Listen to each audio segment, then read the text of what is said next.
সালামু আলাইকুম গাইস। দেখেন আমাদের কত সুন্দর গাছটা, কত সুন্দর দৃশ্য।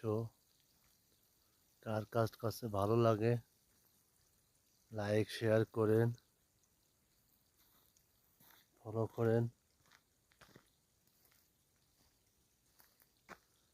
দৃশ্যটা কেমন লাগতেছে আপনারা সবাই জানা দিয়েন।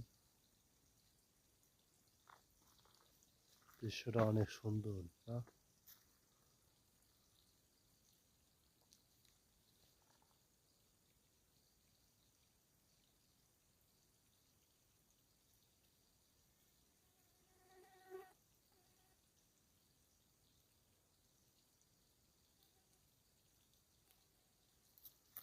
অনেক সুন্দর। কার কাছে কেমন লাগতেছে আপনারা আমাকে কমেন্টের মাধ্যমে জানা দিয়েন। ওকে, ভালো থাকেন। আল্লাহ হাফেজ।